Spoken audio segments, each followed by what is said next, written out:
कुल्हाड़ी और परी। एक गांव के किनारे एक बहुत ही बूढ़ा मगर मेहनती आदमी रहता था। उसका नाम रहमत था। रहमत का कोई करीबी नहीं था, बस एक छोटी सी झोपड़ी में अकेला जीवन बिताता था। रोजाना वह जंगल में जाकर लकड़ियाँ काटता, उन्हें बेचकर जो थोड़े बहुत पैसे मिलते उनसे अपना पेट पालता। एक दिन सुबह सवेरे रहमत हमेशा की तरह अपनी कुल्हाड़ी कंधे पर रखे जंगल की तरफ रवाना हुआ। सूरज की नरम रोशनी पेड़ों की पत्तियों से छन छन कर जमीन पर गिर रही थी। फिजा में पक्षियों की चहचहाहट गूंज रही थी। रहमत नदी के किनारे पहुंचा, जहां पेड़ घने थे और लकड़ियां काटने के लिए बेहतरीन जगह थी। जैसे ही वह पहला वार करने के लिए कुल्हाड़ी उठाता है, उसका पांव फिसल जाता है और कुल्हाड़ी उसके हाथ से निकलकर पास की दलदल में जा गिरती है। वो दलदल इतनी गहरी थी कि कुल्हाड़ी तुरंत आंखों से ओझल हो गई। रहमत बेहद परेशान हो गया। हे भगवान, ये मेरी इकलौती कुल्हाड़ी थी, अब मैं लकड़ियाँ कैसे काटूंगा? वह बैठकर रोने लगा। उसी पल दलदल में से एक अजीब सी रोशनी निकलने लगी। वह रोशनी धीरे धीरे एक खूबसूरत परी का रूप लेने लगी। वह चमकती हुई चांदनी जैसी सफेद कपड़ों में लिपटी हुई थी। परी मुस्कुराकर बोली, ए नेक दिल बूढ़े, तुम्हारी ईमानदारी और मेहनत से मैं बहुत खुश हूँ।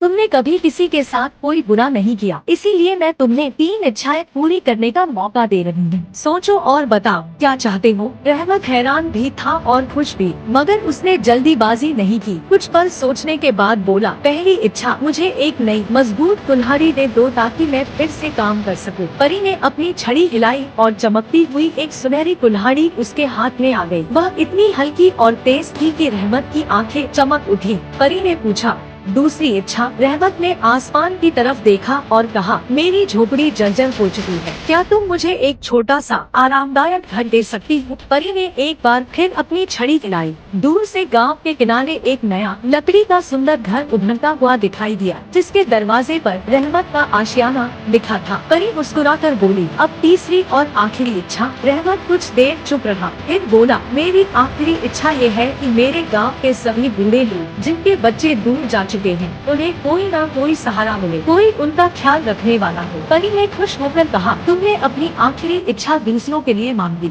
यह तुम्हारी सबसे बड़ी भलाई है। मैं वादा करती हूँ तुम्हारे गांव के सभी बुजुर्गों को एक खास मदद मिलेगी। और यह कहकर परी आसमान में एक रोशनी बनकर गायब हो गई। उस दिन के बाद गांव में एक चमत्कार हुआ। वहाँ एक छोटा सा केंद्र स्थापित हो गया, जहाँ हर बूढ़े को खाना, दवा और आराम मिलने लगा। रहमत की जिंदगी भी बदल गई, मगर वह अब भी रोज जंगल जाता, अपनी नई कुल्हाड़ी से लकड़ियाँ काटता और अपने हिस्से का रोजी रोटी ईमानदारी से कमाता।